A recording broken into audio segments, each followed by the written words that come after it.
yeah. Oh, that's beautiful.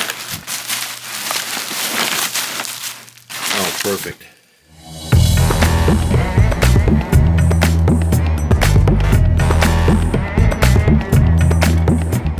So I ordered this case on eBay. Not bad. Sort of a retro type of look. It's an old Lenovo. Yeah, pretty cool. Came really, really clean. Really, really good. Just one small problem. You might be able to notice. No wires. It's completely bare. I mean, it's completely bare. There's no, no power switch, no USB or audio or anything. It's just the case. Now, the case cost me, with shipping, tax, and everything, about 25, 27 bucks, which wasn't too bad. But then I had to go back and order some other parts. Power switch. That was about $8, $9.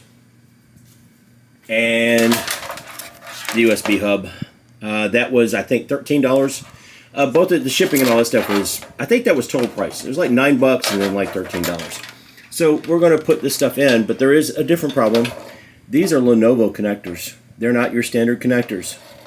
So let me explain what I'm going to do there. But this all goes in hand with ordering things on eBay that are like questionable or, you know, maybe not so good.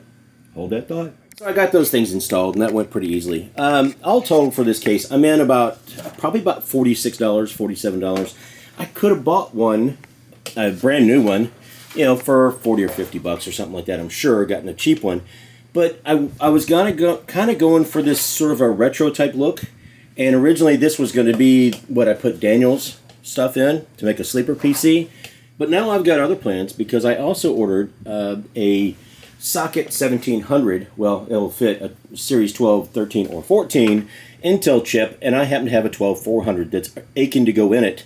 And I've been able to test that board out. But let me link that, or let me reference that here and take over that part of the video.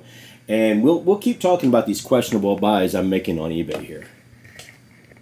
Okay, so this is the part where I was going to throw it to myself and talk about the B760 motherboard that I ordered on eBay that was not working or untested. I did look at all the pictures and I noticed that the pins all seemed to be in the right spots. It still had the original box from what I saw, and the only thing that looked out of place was the one corner that didn't seem associated with any of the rest of the motherboard. One corner of it looked like it had been dropped on that corner. Now, as it turns out, I could see that this basically probably was a retail box at one time that went to a retailer, got damaged in shipping because it got dropped somewhere, because you can see signs on the retail box where something had happened. Now, it didn't come with, you know, the antennas or cables or anything like that, and that's fine, but I did get the board for about $43, including tax and shipping and everything, and it does work, so that saves me quite a bit of money. And this motherboard will have its own video coming up. I've got a 12400 that will go in it, and I have at least one more video card that I can put in it. I don't know which case it's going to be in. It might be the one we're talking about. Who knows? Now, obviously, that is the case sitting over there back behind my left shoulder. I will go ahead and link, if I haven't done it already, I will go ahead and do it now, where I talk about Daniel's PC up there. I found this case and thought, oh, that'd be a great retro type of look, sleeper build type thing. And then I didn't realize it didn't have anything in it. So I had to fall back to a different step. One of the garage sale PCs, and I'll link that as well. One of the garage sale PCs was an old Celeron that was just, that case and everything was all beat up. And so that video is probably entertaining and worth watching. Daniel, this is your second notification now that that computer that is in the guest bedroom is your computer. But if he doesn't notice, he doesn't notice, and we'll have to tell him when I go back to town to see the pugs. Whichever the case, we are going to end up putting either a Ryzen build or the Intel build, but let's talk about some of the things I bought on eBay that are questionable. The 1070C over there behind me, that one right there, turned out to be a great deal. I got a good price on it. It came as used, but when it got here, it was in beautiful shape. Very, very clean. The temps were great. Both fans worked. It spun up. The latest drivers work great on it. So that was a very, very good thing. Now, the card sitting directly to its left is a 5600 XT that did not go well. And the card that is directly underneath it is an RTX 2060 that does display out however, does not work with the load. And when I thought maybe that was a heat-related issue and I pulled it apart, it had enough thermal paste on it to fill an entire retail tube. One of the regular size ones you see that have MX4 or the Corsair or whatever, where they come like a 2-ounce tube, whatever. Any case.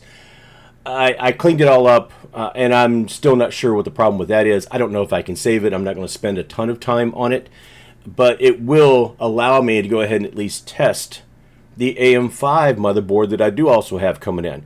So these I've all gotten for $60 or less. Now the working GTX 1070 did cost me a little bit more. I did have a coupon, and the seller was amazing, and I think I got that for about 75 bucks. All these other parts have either been $40, $50. The case was $20, but it ended up costing me more because I ordered more stuff. And so am I making anything off of it? Am I saving any real money?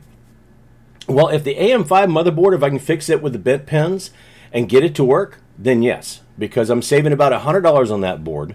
The ASRock board that fits the 12400 or will fit the 12400, that I bought for 40 bucks, and that's normally like at least $130, $150 boards, depending on where you buy it, brand new or anything like that. So I saved a fair amount of money on that, and it just had a little, what turns out to be cosmetic damage in the corner. And yeah, all these other little pieces, for me to buy 2 duds out of all the stuff that I've had, and besides all the stuff, the Optiplexes and all the stuff that I've ordered before that were not working, just because they didn't have an operating system or an SSD in them or something. Or maybe it didn't have memory, or whatever the case may be. So I've done, I think, okay. The lesson here, I think, is if you're careful about what you're buying, and you read the description carefully, and you think you have enough experience of hey, I've seen that problem before, or I think I know what that is, or I can see right there on the screen that this is missing, then by all means, save you some money. If not, then yeah, just my best answer to that is just try to make sure you're very thorough in reading what the description is, what the product is, if there's any kind of return, what the length of time it might take. Pay attention to shipping, because it might offer some unbelievable price, and the shipping is going to be something that is crazy astronomical that you don't want or need. Just little things like that. eBay does have a thing where you can sort by lowest price, including shipping. Use that if you have any doubts. Read through. Don't just take somebody's word for it. Oh, they're 100% feedback. Well, that might be great because they might promote themselves as always wanting 5 stars, but what if there's a problem? You might find that some people just don't give any feedback. So that's not always the best case. I tend to look for people that have a feedback of like 95%, between 95 and 100%. That tells me that some things might have gone wrong and somebody had an opportunity to fix it, and then I would go back and I would try to read those reviews just for my own sanity, like, because nobody's perfect. And if you've got 10,000 reviews on something and you've got a perfect rating on eBay, you know. So anyway, that's my advice. I am going to continue to build this. This will be on the channel, and I will. I don't know if it's going to have the Intel or the AM5 in it. It will have probably one of those two, or it might have just like a B550 or something with a Ryzen build. I've got a couple of different things.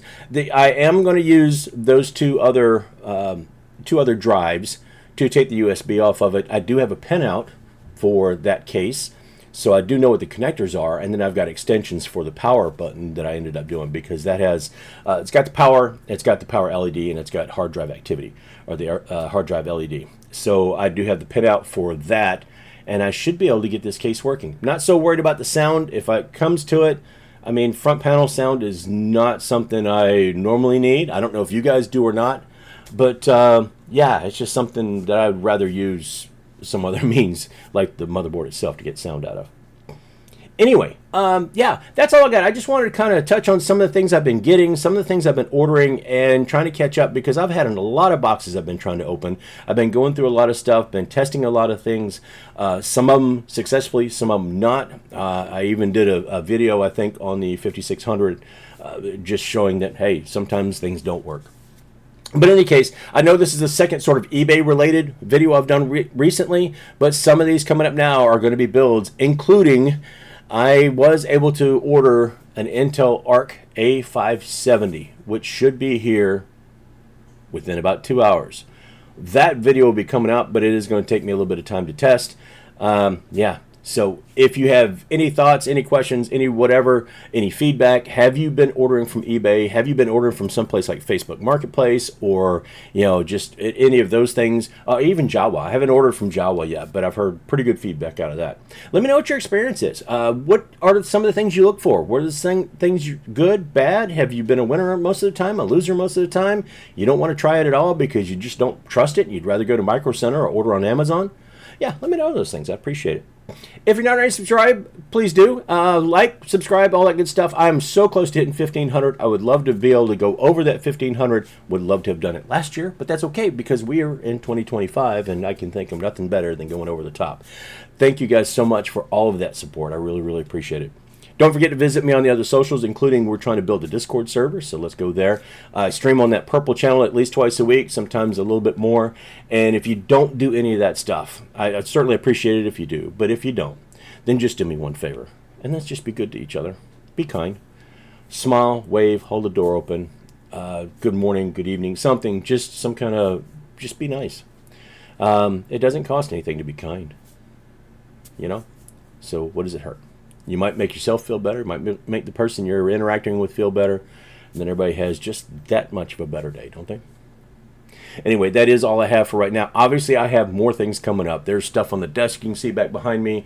There's stuff sitting all over the place. I've got open boxes across this entire office. Some of that's coming. Some of it might not. Some of it might never see the light of day. Who knows? Anyway, that is all I have. So until I get myself into something I got no business getting into, I'll see you later. Oh, coffee. Coffee is good.